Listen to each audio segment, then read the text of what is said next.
Kenneth, thank you so much for coming on the show, man. Chris, man, I appreciate you for having me on. You're welcome. You're welcome. So, Kenneth, tell everyone what you've been up to and what you do. Yeah, so for those that, don't know me, again, my name is Kenneth Allen Thomas, husband, father, leader of many, 5 children. And, I'm a personal development coach now, recently retired from the professional world of dance. So I was a choreographer for about 20 years or so. And now I am a professional and personal development coach, helping organizations and individuals lead an unshakable life, helping them with building an unshakable type of mindset to overcome adversity, given the fact of the things that my family has been through and what we've been through individually. The Unshakable Method was born in such a unique way. I decided to share it with the world and as many people as I can. We want to go ahead and spread it to the masses so people can start using it for their own benefit, whether it be in their personal life, as a parent, in your marriage, as a teen, as a professional in your particular field. I believe the Unshakable Method is very, very broad in a lot of different ways and can adapt to many people for what they're going through in the world. Yeah, that sounds awesome, and I'm really excited to learn what that is, so I can adopt it. How did this kind of unshakable method that you talk about, how did that come about? Like, what is it? Yeah, so it morphed into a couple of different things over the last, I would say, 5 years or so. So my son Christian, who was born with Down syndrome, he was born with a rare blood disorder. And for those that don't know what Down syndrome is, it basically means that a person has 47 chromosomes versus 46 chromosomes, right? You normally get 23 from mom, 23 from dad. Christian has an extra 21st chromosome. So he has 3 copies of the same chromosome gene. And when that happened, when he was born with this rare blood disorder, for the first 14 months of his life, there was, a preparation or an actual, we took a lot of caution to where he may have developed leukemia at some point in his life. And, when he was first born, his platelet counts were very, very low. So he spent like the first 10 days of his life in the NICU. And throughout this time, 14 months in, we discovered that he had developed a form of leukemia, which is AMKL leukemia. He had that at 14 months. And that's where everything kind of started to shift. And the Unshakable Method was actually starting to be born, but it wasn't called that at the time. So with Christian, it became very, very unique because he battled leukemia quite differently than, anyone else has. Christian beat leukemia within 149 days, which is some form of a record by the, according to the doctors. Like he was expected to be in the hospital maybe like 300 days or more. So, I tell the story all the time. When we found out that he actually had it, the first 14 months of his life, he was just getting his blood drawn like every week, like maybe 2-3 times a week, getting his blood drawn. And they were monitoring him, every week just to make sure that everything was okay. It kind of became our new normal in a sense before new normal was an actual term in the world. And so we're talking about 2018. Okay. And then at that point, my life was different. I had a dance studio. I had my family. We had our home. And when he got diagnosed with leukemia, everything changed. Everything flipped. I'm sure the listeners out there can attest to a time in their life where things shifted, things changed, and you didn't know exactly what to do, how to go about it. You may have felt like some sense of anxiety, a sense of frustration, a sense of depression and things in that nature. But for us, it was a little bit different. The second that I found out that Christian had got diagnosed with leukemia, I left the room, if I'm being honest with you. I left the room, and not in the way of despair, not in the way of woe was me or anything like that. It was more so as in, I oftentimes say this, and for anybody that's listening, you may want to write this down. Sometimes you got to remove yourself to improve yourself, okay? Sometimes you got to remove yourself to improve yourself. And especially as leaders, we don't want our emotions in the driver's seat, okay? We want to lead. We want the principle to be in the driver's seat, not our emotions. And when we do that, we can then lead with logic versus the emotion, right? I'm not saying that emotions aren't a part of life, but they get told what to do, not them telling you what to do, right? You drive the emotion doesn't drive you. You use emotion doesn't use you. So therefore, I removed myself from the room just to get my thoughts together. And I'm a man of God, so I ended up praying about this. God, what do you want me to do? The first thing was, he said, set the atmosphere. When we talk about, the Unshakable Method, the first step of the Unshakable Method is transformation. You got to change your mindset, right? I oftentimes say when we change the mind, we change the game, right? 100%. So when we do that, it sounds easier said than done. Yep. When you're actually in the moment of something that seems like a tragedy, to you. But if we learn and practice this daily, when these challenges come, because they will come, it won't feel as, you won't feel that anxiety, you won't feel that pain, you won't feel that frustration. You know exactly what to do in the moment because you've been training your mindset for these particular moments that are going to come in life. Hey, somebody is going to go through it with their spouse. Somebody's going to go through it with their child. You're going to go through it at your job. You're going to go through it in your health. Whatever it is, the first thing that you have to understand is you got to know how to change the mindset. You got to know how to set the atmosphere inside the room. So that was kind of like the first gist of the Unshakable Method being born, Chris. Okay. So you walked out the room, you sought advice, and you made a shift to set the atmosphere. Yeah. And that was very much a mindset for you. Yeah. And when you say that you're setting the atmosphere, what do you mean by that? All right, so Michael Pitts, right? Michael Pitts is an author, and also a pastor, and he says something very profound that I always hang on to. He said, lyrics affect the mind, rhythm affects the will, and the melody affects the emotions.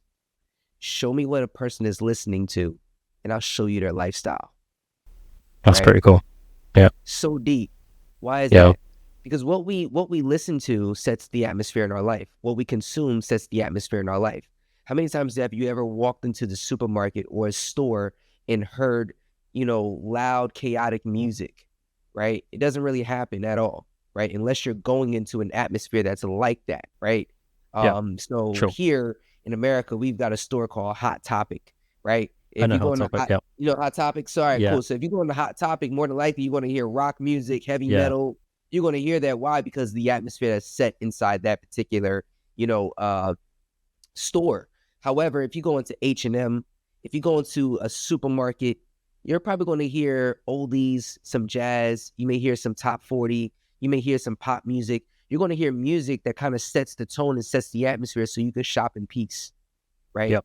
So, and then the atmosphere of the entire room is set that nothing chaotic is really going to happen here. So the whole thing is about setting the atmosphere. You do it even within your home. My wife and I, we play music all day long. Like we're playing like worship music all day long. Why? Because when my kid comes home from high school and he walks into the room, I get it. High school is crazy. But I would like him to walk into a place that's a little bit peaceful after all that chaos with all the other teenagers, right? Yeah.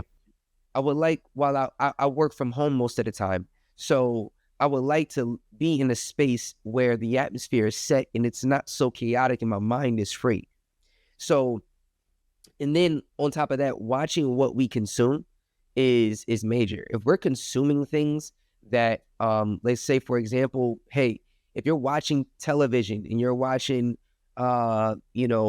Housewives of Atlanta, you see that there's going to be some drama, right? Yeah. Maybe you don't want that drama in your life because subconsciously you're taking that on and you're going to initially react when something happens. You're going to react by what you're actually watching, by what you're actually consuming.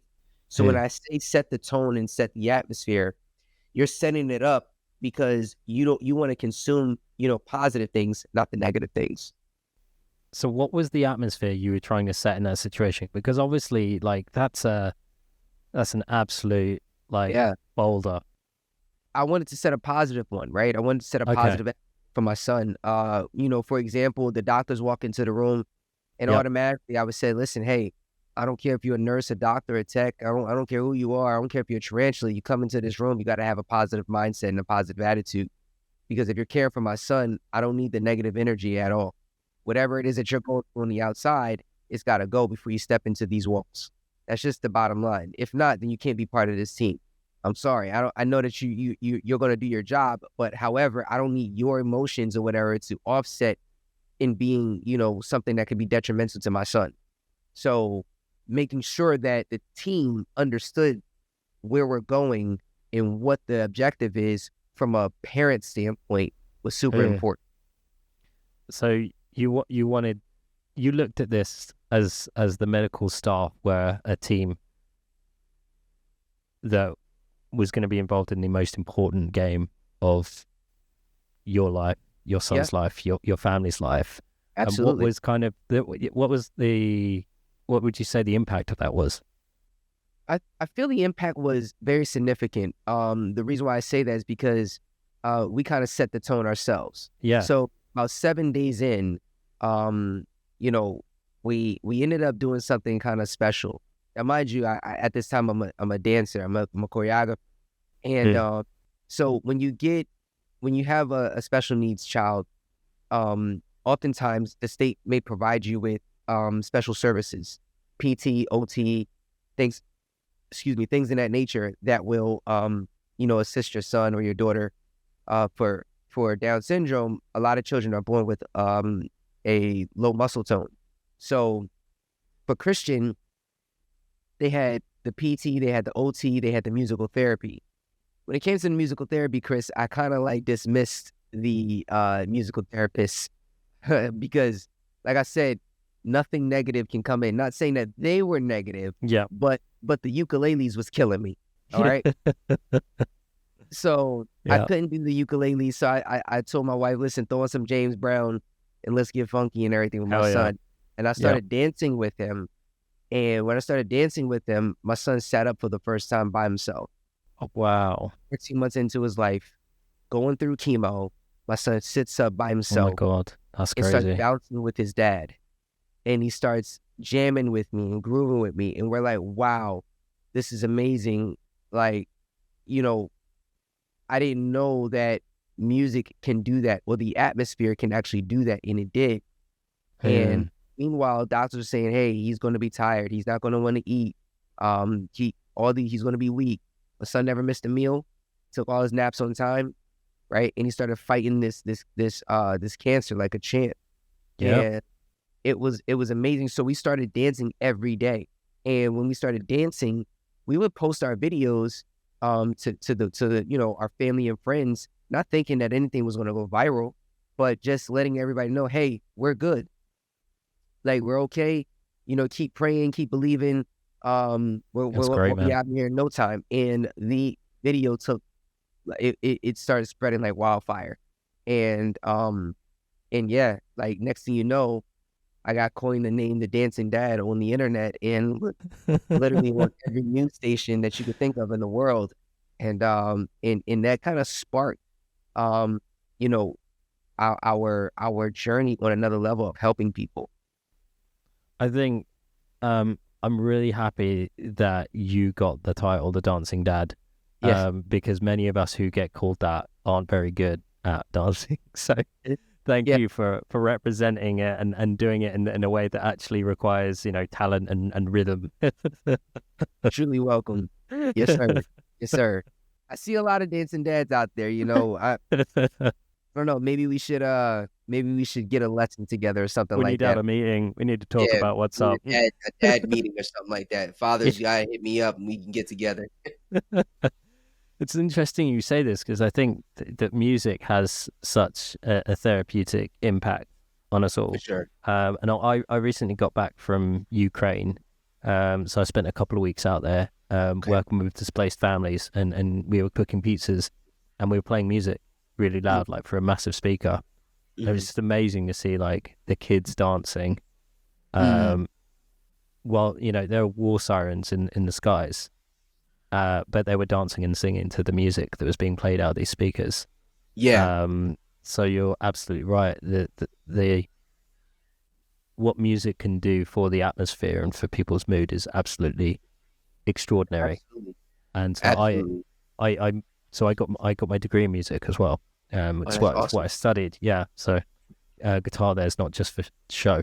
I love music, and we have a massive collection of vinyl records, and we Mm, love listening to music in this house, and so much so that my son has got he's about to turn 4 next week, mm. and he is really good at getting Alexa to play the music he likes, That's which is dope. awesome. It's I so love it. cool. You I know, love at 4 when we were 4 man, um, it. Yeah. we had to what was it all cassettes and all, Yep. you wouldn't know how to work that the Yeah. stereos at the time. Stereo, cassette, yeah, Yeah. um, you know, record players, all of that. Yeah. Now my son gets a robot to play the Trolls soundtrack. You know, You know? you know what's funny? You know what's funny? I'm so into hip hop. Yeah.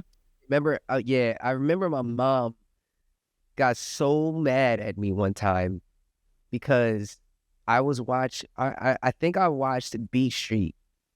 And when I watched B Street, I saw them cutting on the records. They was scratching the records up. Yeah. So my mom's record, I went ahead and she's cleaning on a Saturday morning, and she's got her record playing, and I go on and I start like hitting a little like on the Yeah. joint, and she yelled at me so bad. I was like, oh man. So I was messing my mom's records up, trying to sit there and be a DJ. That's awesome. That's awesome. I'm Yeah. sure, like, there's DJs out there that respect that, and I don't know if you did this, Kenneth, but did you ever put um a cassette in the stereo, and then put a CD in, and you would play the CD and you would record Record it. on the Yep. cassette? Tell you, nah, this is what we used to do. What we used Yeah. to do was I had 2 radios, right? Oh So my God. if you wanted to catch the midday mix, or you wanted to catch the late night mix or something like that, I would have a stereo on one side with a blank cassette tape, and then another stereo on the other side, and playing that. So I would play one record. I mean, I would play the DJ's mix, and then record it on the other stereo, so the sound would record into the other speaker. Oh my And God. that's how I recorded my mixes. That's amazing. Super crazy, yo. The configurations we had to work with. Now Yo, these everything's kids just in a don't know nothing playlist. about that, man. Yeah, they wouldn't. They don't know nothing about that.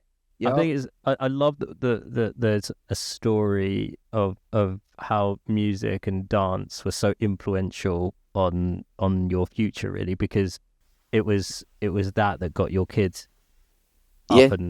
up and dancing, and it's almost Yeah. like, I mean, what was your journey in terms of like why you decided to dance, and why you decided to go in choreography? So my family is from North Jersey, right? Okay. So we're from Newark, and in that space, like it's a huge dance community up there, and it's always been that. So when I was a kid, we moved from North Jersey to South Jersey, but we would go to North Jersey on the weekends, and I would be with my cousins, and they would be at all the parties. So I'm younger than them, right? In my generation, I'm like the youngest cousin. So they would go all to parties, but they would be jamming and showing off all the dance moves that they learned, or that they was making up.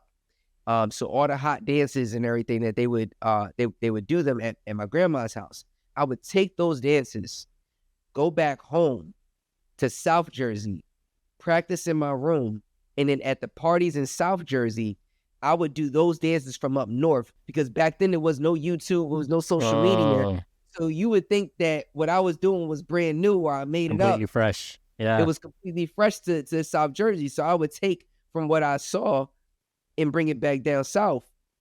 So, you know, I would do, and then I got known as like, yo, I'm like this cool dancer in my neighborhood. Yeah. I'm always dancing in the ciphers. I started going to the club when I was like 14. So Yeah. we would go to the team parties and things of that nature. And then by the time I turned like 19, I was a I was a freshman in college. I was a freshman in college, freshman year, and my friend Bryce comes up to me. He says, "Yo," he lived down the street from me. He said, "Yo, I'm starting a dance crew." And he didn't even dance at the time. Matter of fact, Bryce lives not too far from. He lives in Denmark now, so he lives in Copenhagen. So Bryce comes up to me. He's like, "Yo, I'm starting a dance crew," and he doesn't even dance at this point. I like him And already. he was like, "Yo, I'm just starting a dance crew. I'm gonna be the manager." He's like, "I'm getting you and a couple other guys around the neighborhood." I said, "All right, bet, I'm down. Let's get it." And we formed this crew called Faceless, and from there, that's where everything started to take by storm. We would go to the club together. We would go to all these parties together. We would, like my man DJ Super, we would carry his crates into the party so we can get in for free at the time. So we'd be jamming out at these parties, and we would practice in my mom's living room on her rug. And I told my mom one day, I said, "This is what I want to do in my life.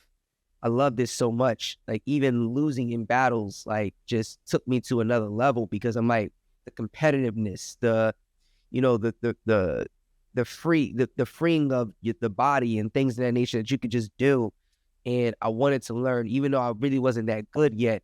I knew that I could be great at this, and I didn't know exactly what I wanted to. I was going to school to be an architect, so my heart wasn't in it. Mom said, "Do something that you love." She didn't love the fact that I dropped out of college, but Wow. she respected the fact that, when she saw me on BET, when she saw me in Step Up 3, when she saw me in, Ugly Betty and all these other TV shows and movies, she said, wait a minute, I think this is something. And I started building a brand, and being a choreographer, and jump from studio to studio, having classes, 27 classes a week, making a living off it. Jeez. Wow. So It's yeah, a hard work, really hard work it's a lot of hard work, especially back then, because you didn't really have, um, YouTube or to anything like that. self-promote. Yeah, it was self-promote. You had to go, you was really going on faith, man. Like, go on faith, send your emails out, send your resume out. Your resume was really what got you in. Like, if you had Yeah. a good resume, they'll at least talk to you.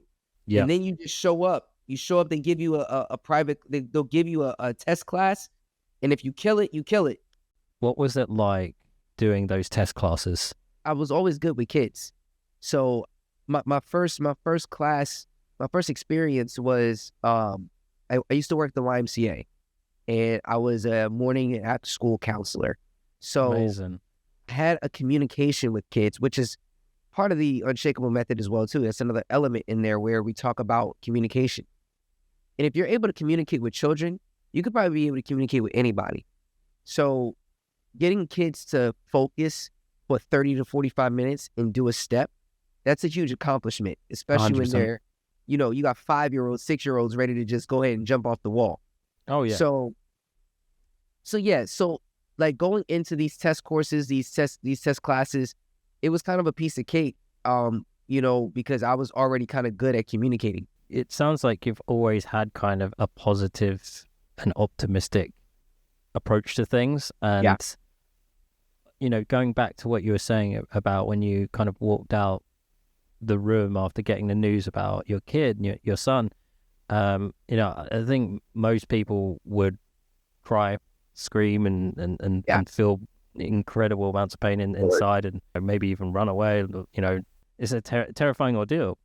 So what do you think it was that gave you the capacity to be able to be in such a challenging situation that's super personal because it's your family, and be able to create a positive environment from that? Because I think that's the part that fascinates me the most. What was it for you that gave you the power to turn such a difficult and negative situation into, I need to have a positive mindset, and I'm going to drive at this?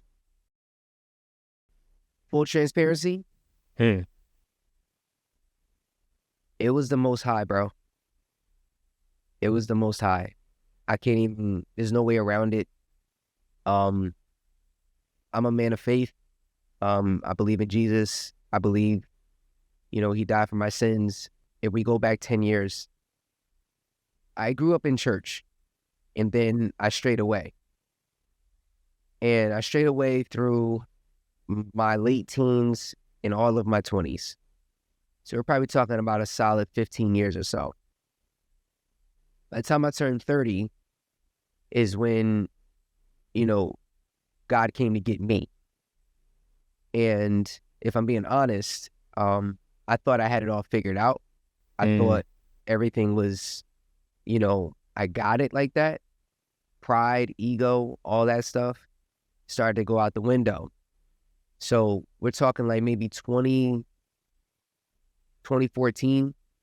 I'm in my apartment, and this is when me and my wife first started dating. And I'm in my apartment, and I have no money. I'm losing work.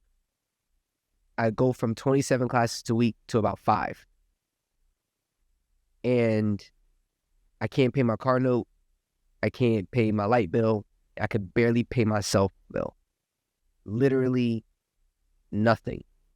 And at that time, we're on the back end of the 2008 crash.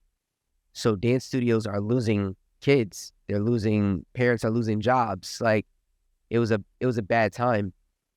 And at that moment, my mom goes and she says, why don't you just move back home?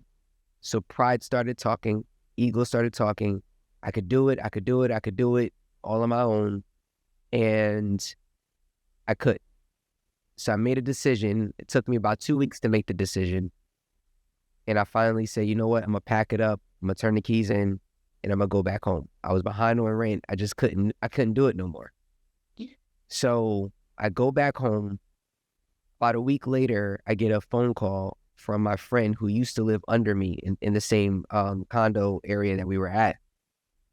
And he calls to check in on me and says, hey, man, are you okay? I said, yeah, I'm good. What's up? He was like, I'm just making sure, man, because I saw your house is on fire. I said, what do you mean my house is on fire? Like, I'm sitting in my house right now. He said, I'm looking at your house right now. It's on fire. And I'm like, dude, I'm looking around like that. My house is good. I don't smell anything. He says, turn on the news. So there it is on the NBC News. My house over the Skycam. I have a picture of this too. On the Skycam, my house is burning. The house that I was in for 3.5 years, burning. The house that I just left. The house that I was having pride in. The house that I was having ego in. The house that I was falling into a depression in and having so much anxiety in was literally burning to the ground. And at that moment, I sat there and dropped to my knees, and I thanked God, and I said, you got me. I'm here. I surrender, because there is no way. I could have been going at any given time. Let me stay there another week and not make the decision to go back to my mom's house. Let me stay there another week and still fall into my pride and still fall into my ego and allow these things to be, to consume me. And I may not be here talking to you right now, Chris, if I'm being honest. Right? So when you ask that question, how was I prepared? It was that moment that started to get me prepared for more, right? For what was about to be.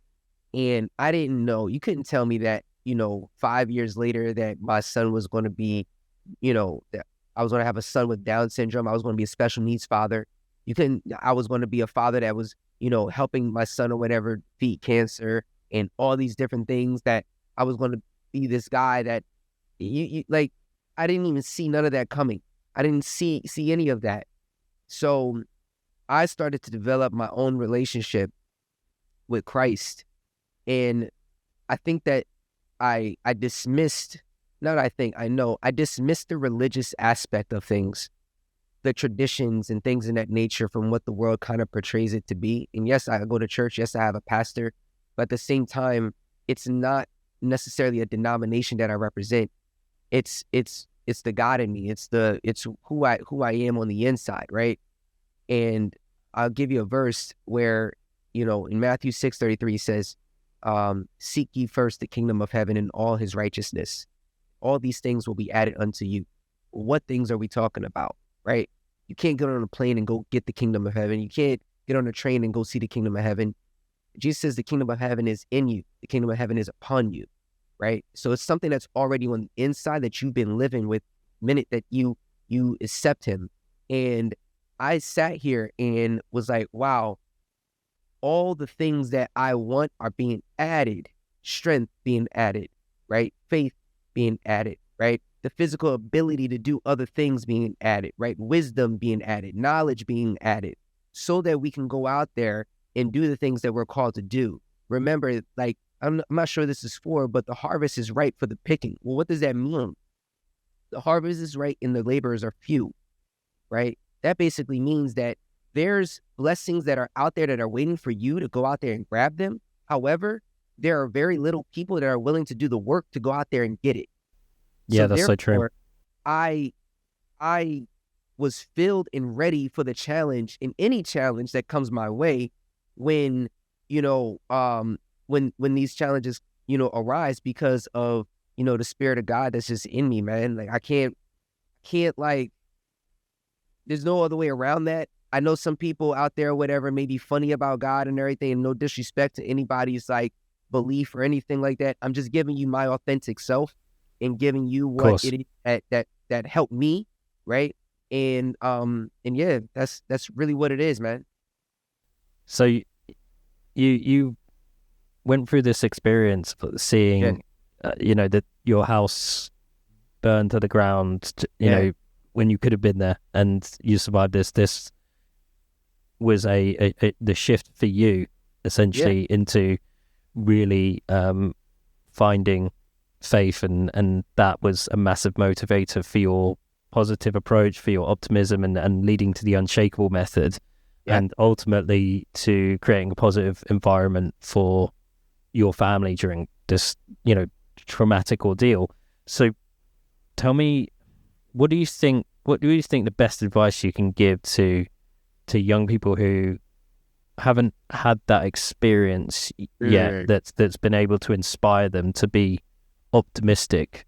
Because I think especially with the rise in social media, the digital revolution, that a lot of people are quite anxious and a little bit pessimistic about their lives and their value to the world and what they can do, and perhaps demotivated from doing what you're talking about, where grabbing those opportunities is like people perhaps a little bit too afraid or don't have the confidence. I think that's a huge thing, is that lack of confidence. So what's the best piece of advice you could give, Kenneth, from your perspective, without having to necessarily see somewhere that you just were go down in flames? Leave social media now.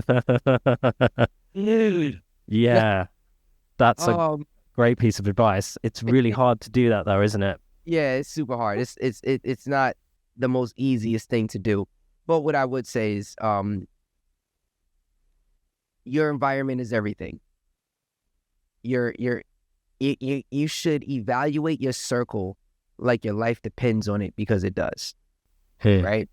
The people that you hang around, the things that you consume, like I was saying earlier, are the pieces that will help you or shape you or mold you or direct you in where you're going to go, good or bad, right? So you have to be careful with the people that you are around. Listen, my son is in high school. My daughter is 19. She's about to she's going into her career now. And then I got a 9-year-old, I got a 6-year-old, and I got a 1-year-old. So I'm telling my kids daily to be careful with who you share information with. Be careful with who you allow inside your life, because you never know. Like, you have to vet people. I think that's the word I'm looking for. You got to learn how to vet people. Here it is. So most businesses, or more than every business, we all do some form of vetting, right? You do it in relationships. Sure. You do it in business, okay? You do it when you want to, I don't know, maybe you're looking into going into a church. You're going to vet the pastor, right? You're going to, you're looking for a new restaurant. You're going to vet the restaurant because you want to see if they have good reviews. You want to see if they have good food. Maybe you're interested in a relationship and there's a guy or a girl that you're interested in. You're going to vet this person for a little while before you fully commit. Okay.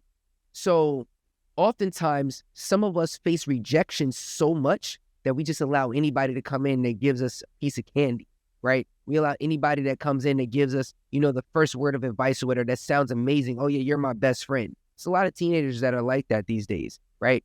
But pump the brakes. There's no rush in anything.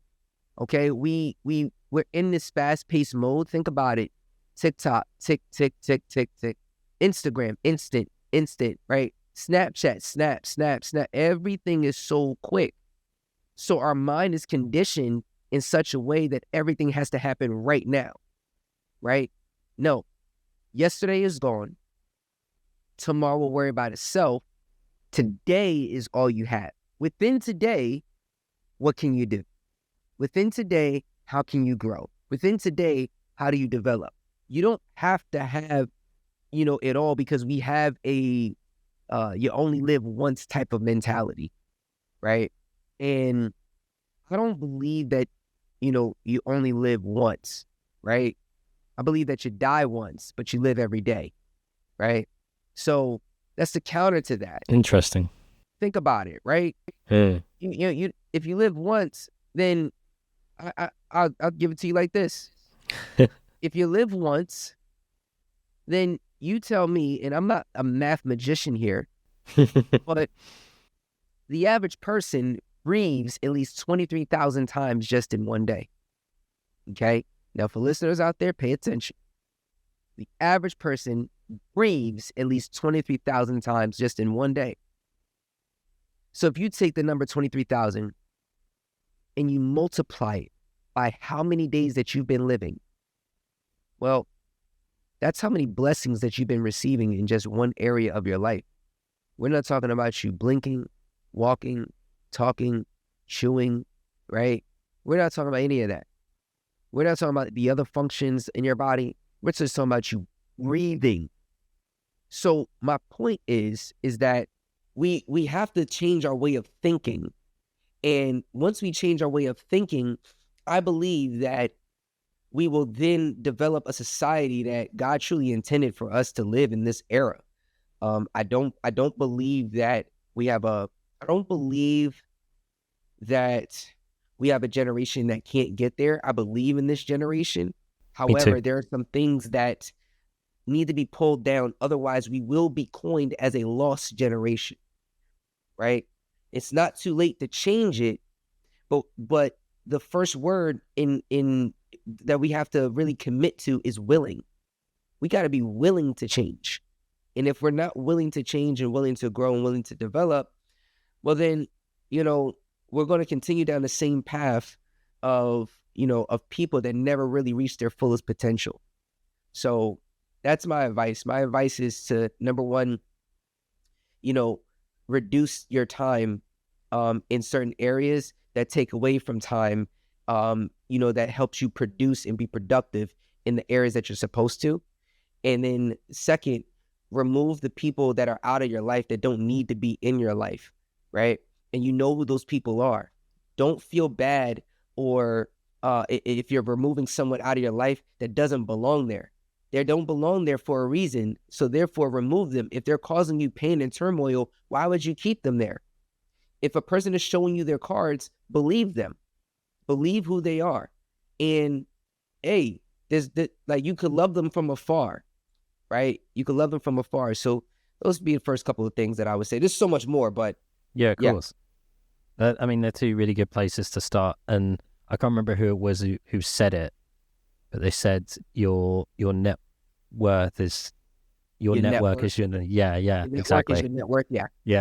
I love that. I think it's so true. And there's data coming out on this recently. I can't recall the exact stats, but this study was talking about how influential people's circles were to how successful they were, how much income they got, opportunities that they got, all kinds of things. and it's certainly true in psychology as well. So the recent psychology that's come out of Yale talks about the impacts of people's personalities and intelligence being very driven by the circles that they hang around with outside of their home environment. Yeah. So a lot of it is genetic, and then a lot of it is outside the parents' control, because it's all influence from the people that they hang around with. And the parents have so little control on intelligence and personality after the genetics and outside influences. It's incredible. For sure. So I think changing your circle to ensure that you can be productive is really important, because I think you can learn some great lessons from them, and also people who make you happy, who lift you up. I've talked about this with this is all practical stuff, you know. Yeah, but it's not obvious. Right. It's not something I thought about when I was younger. Yeah. I wanted to hang around with people that I thought were cool, or were popular, and I didn't really understand why certain individuals didn't resonate with me. But it wasn't until we got older that I started to understand, good motivations and core values and the principles that I wanted to live by. Let me chime in here, right? And this is for young. This is going to bless a lot of young people. And I'm gonna go here because I think that young people don't understand how valuable they are at such a young age. So, Chris, let me ask you a question. Sure. Do you know the youngest king? Do you know how old he was? No. How old was he? 7 years old. Okay. 7 years old. The youngest king. Of what? What was he king of? In the Bible, Israel. Israel. Okay. Was 7 years old. Let me just double check. Youngest king in the Bible. Yeah. So Joash was 7 years old when his reign began, and he reigned for 40 years. So this is, wow. If you go to 2 Kings, the book of 2 Kings, chapter 12, in the book of 2 Chronicles, chapter 24, you'll see his reign. So he was 7 years old. Now this why do I say that, right? Because God can use anybody. Doesn't matter how young you are. He can use anybody. You're talking about a king at 7, right? Here's another thing. Most people think that the disciples, and I don't want to turn this into a whole religious conversation or whatever, but I'm just trying to give you context so that y'all understand your value, right? Most people think that the disciples were a bunch of old men when they were following Jesus, right? But what if I were to tell you that the disciples were teenagers? What would you think about that? Would you believe that? I'd be very confused. That's not the information I got, and I would think, how are they able to be disciples at such a young age? Okay, so number one, there's a story in the Bible where they were using the temple. They were praying in the temple, and back then you have to pay a temple tax, right? Okay. This is before the New Testament was written, right? The New Testament was actually being lived out at this point. So Peter, Simon Peter was the only one at that time that was the same age as Jesus was. And he was the only one that was married out of all the disciples at the time. Not saying that some of the disciples didn't get married later on, but we're talking about while Jesus was walking the earth.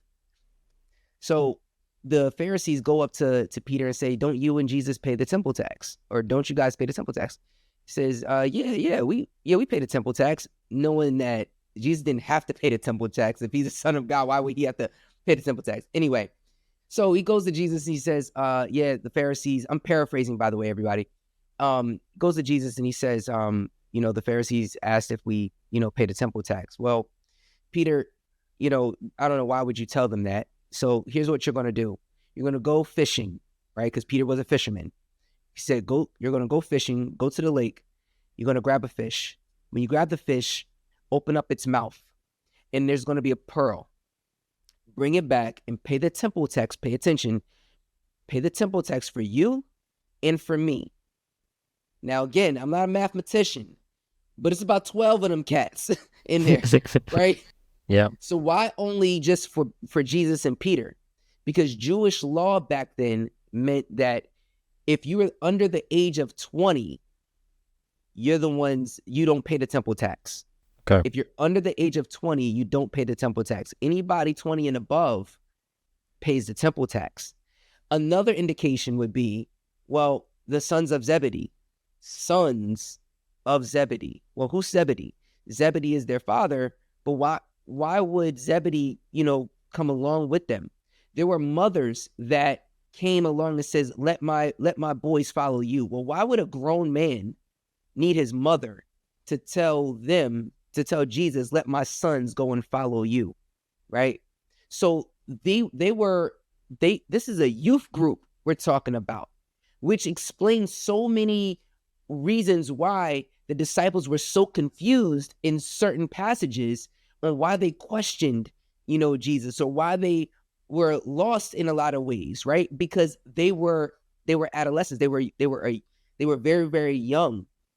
So that gives us a lot of indication that these disciples were young. I say all that to say this, right?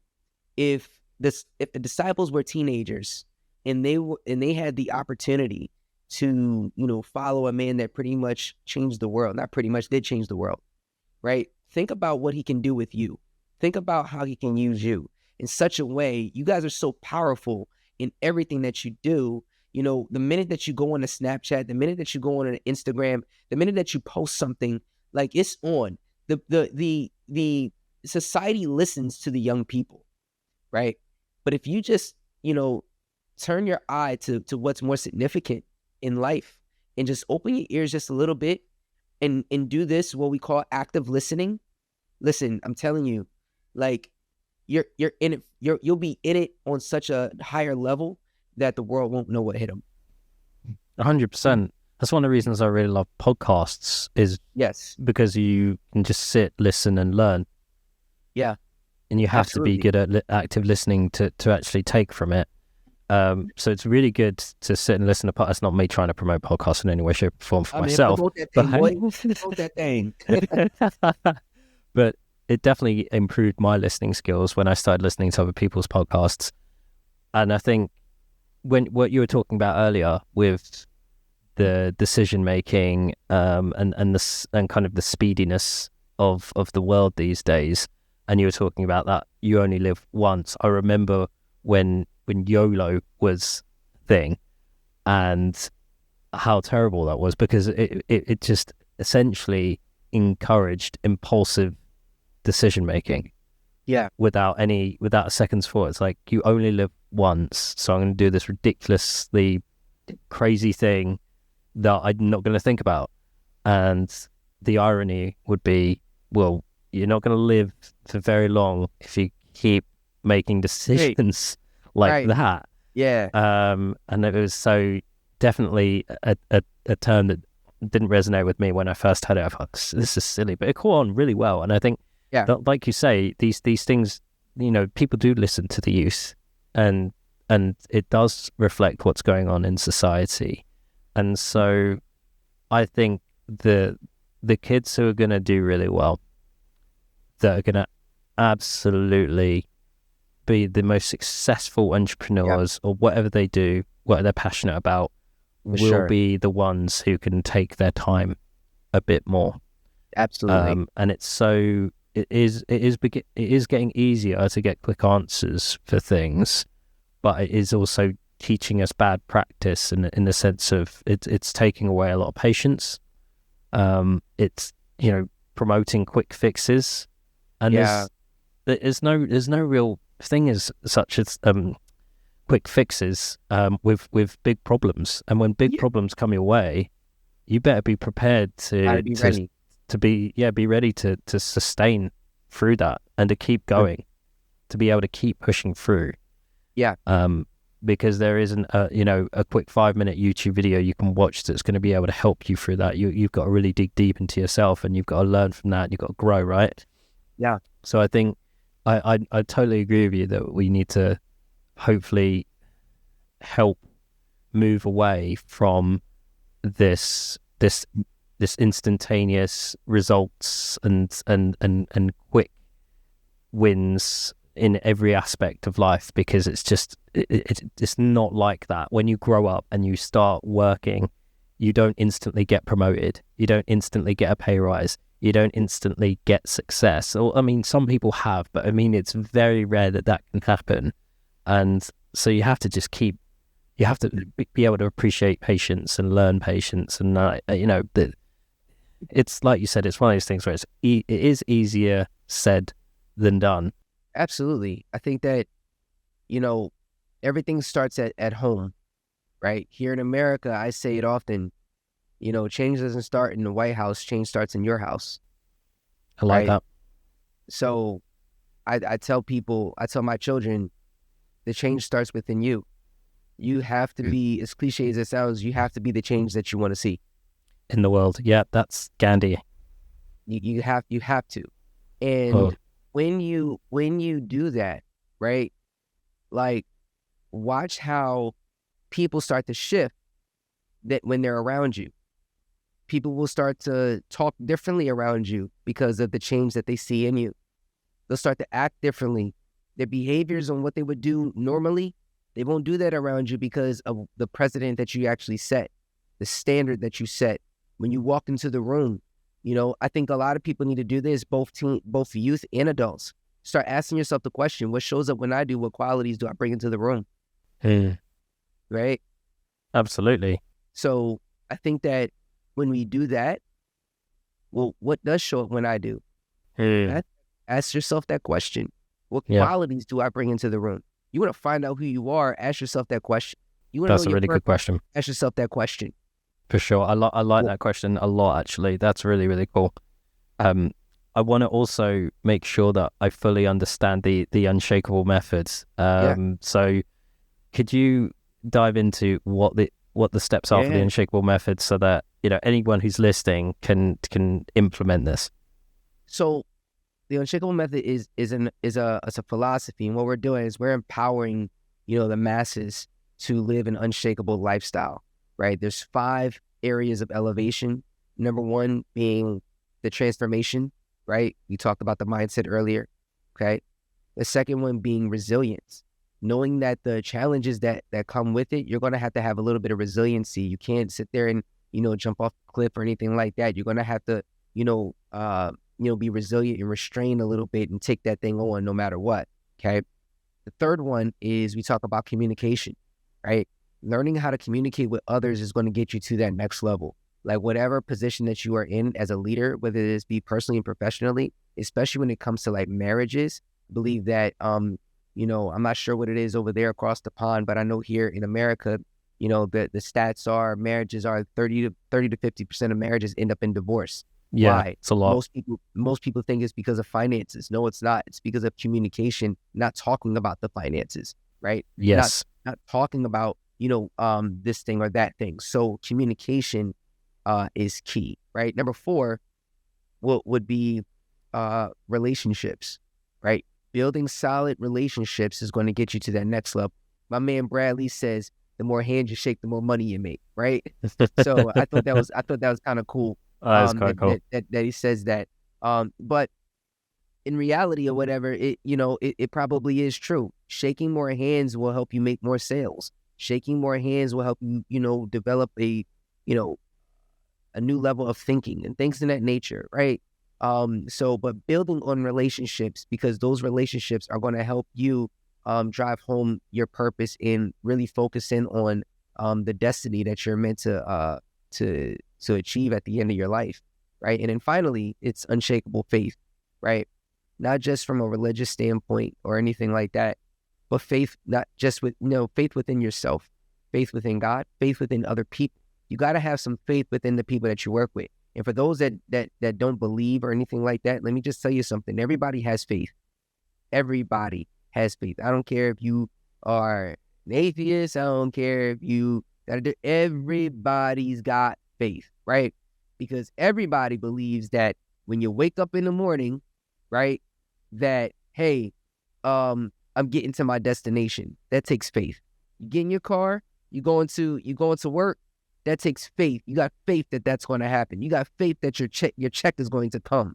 You got faith that your kids are going to wake up in the morning. You got faith in that. Everybody has a certain level of faith, but really what I'm saying is you got to drive your faith somewhere, right?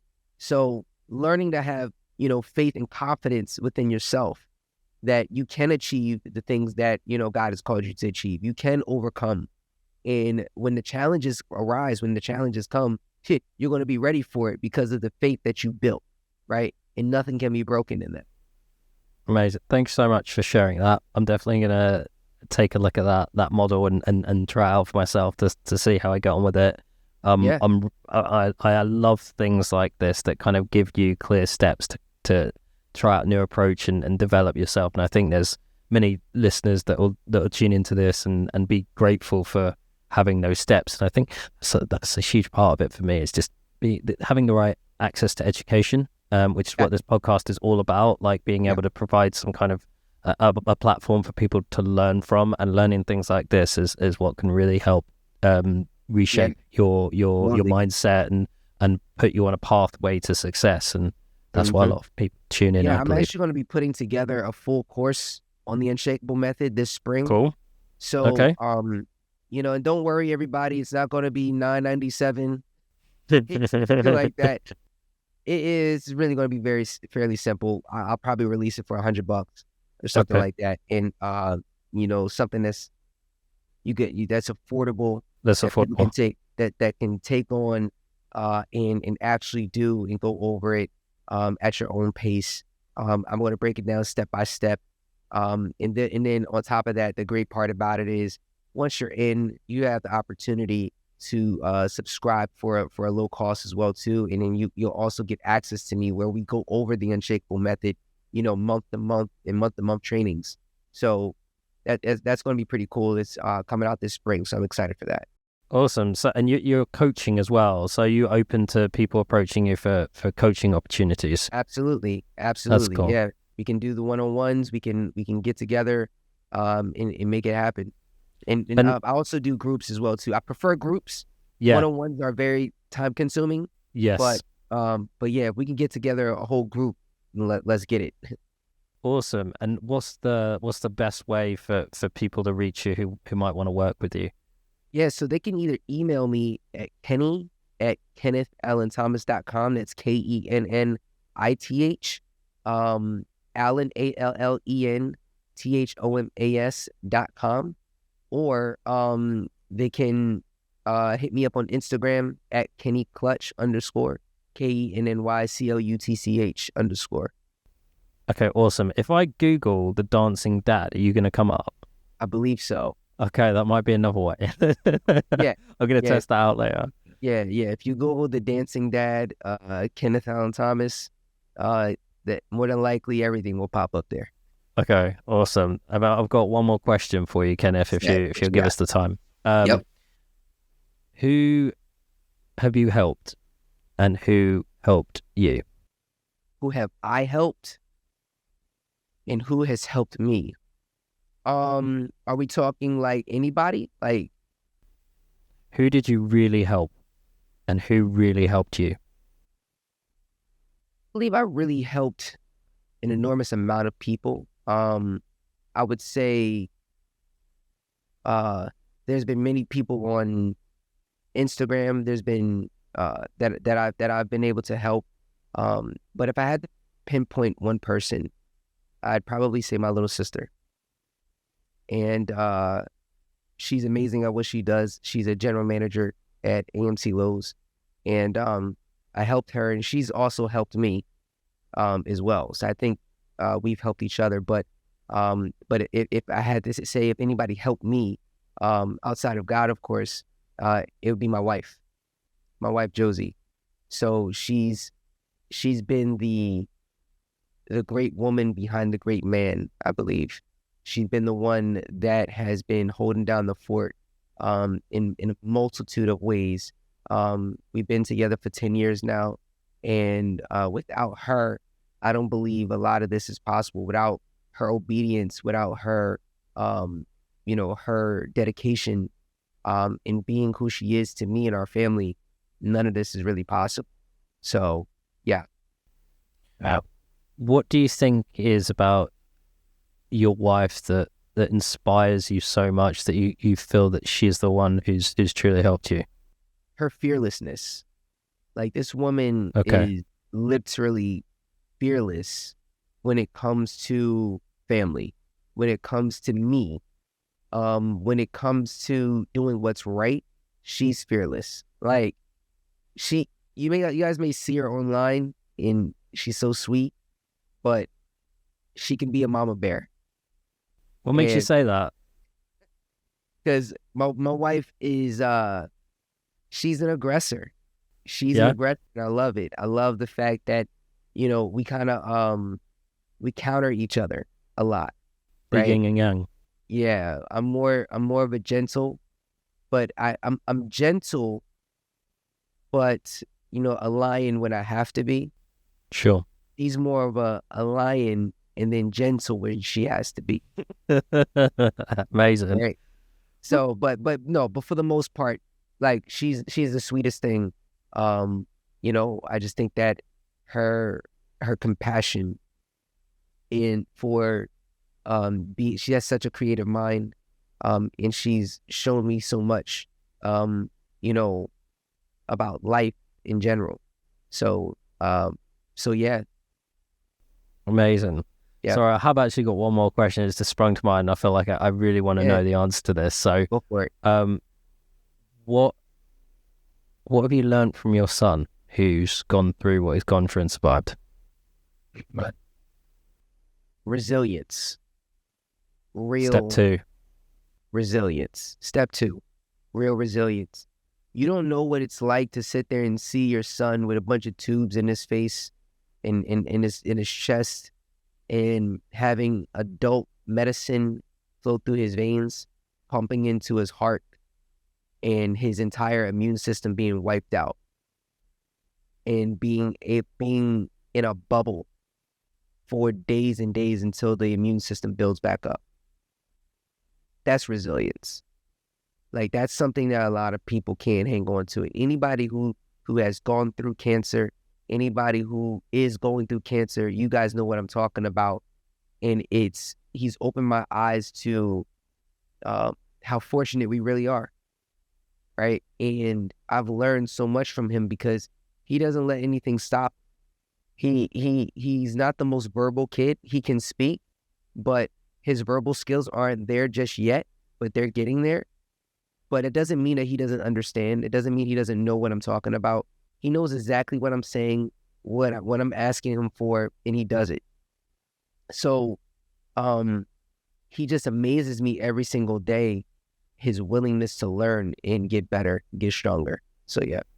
Oh, thank you so much. I really pray for your son and for your family, and hope that he develops well, and I'm sure he's going to be a really positive influence for others around him, and grow to be a shadow of his father in terms of optimism and drive and force for good. So I genuinely wish you the best, man, and I want to thank you so much from the bottom of my heart for taking the time to come on to the show and share your advice, because it has been really, really helpful. You're welcome, brother. I appreciate you for having me on. Well, hopefully speak with you soon, Kenneth. We'll share this, and we'll stay in touch. Let's do it.